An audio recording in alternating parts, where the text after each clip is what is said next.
Greenland has never asked to be the center of global attention. Its position, its climate, and its geography made that decision long before modern politics existed. From a European perspective, Greenland is not a frontier to conquer. It is a responsibility to manage. Greenland is an autonomous territory, but it is not isolated. Its political decisions echo far beyond its borders, reaching Copenhagen, Brussels, and every European capital concerned with Arctic stability. For Europe, the Arctic is not about expansion. It is about exposure. Climate change has opened routes that were once frozen barriers. Shipping lanes are longer navigable. Natural resources are more accessible. And strategic interest follows access, not ideology. This places Greenland in a difficult position. Economic development is necessary. Infrastructure must improve. Employment opportunities must grow. But development in the Arctic is never neutral. Every port upgrade, every airstrip, every data cable becomes more than civilian infrastructure. It becomes strategic infrastructure. From the European Union standpoint, Greenland represents a test case. Can economic engagement exist without strategic dependency? Can investment occur without eroding political autonomy? Europe prefers rules over force, frameworks over confrontation, regulation over reaction. That philosophy shapes how Europe approaches Greenland. Rather than military dominance, Europe emphasizes environmental governance. Rather than rapid extraction, it pushes sustainability. Rather than unilateral action, it relies on multilateral coordination. But restraint is not weakness, it is a calculated risk. As Arctic interest intensifies, Europe must ensure that its slow, consensus-based approach does not leave strategic gaps. Denmark occupies a unique and uncomfortable position in this equation.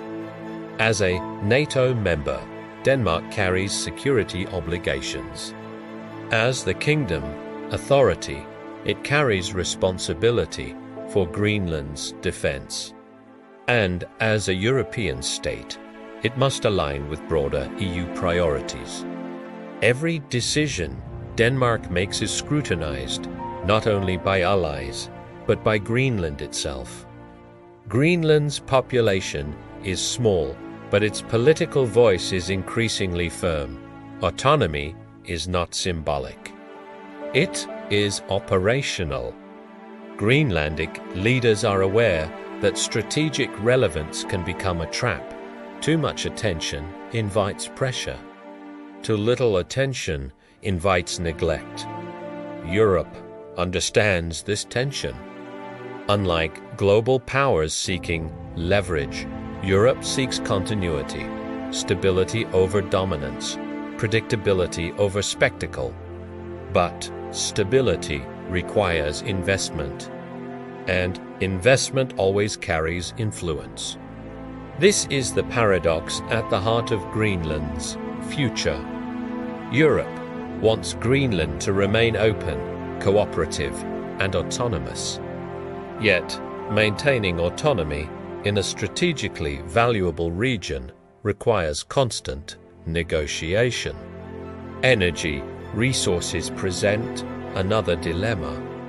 Greenland holds rare earth, minerals critical to modern technology. Europe wants secure supply chains. But extraction risks environmental damage and social disruption.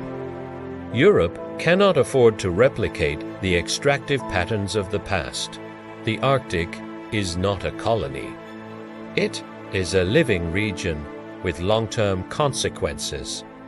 This awareness shapes European policy, cautiously, sometimes painfully slow.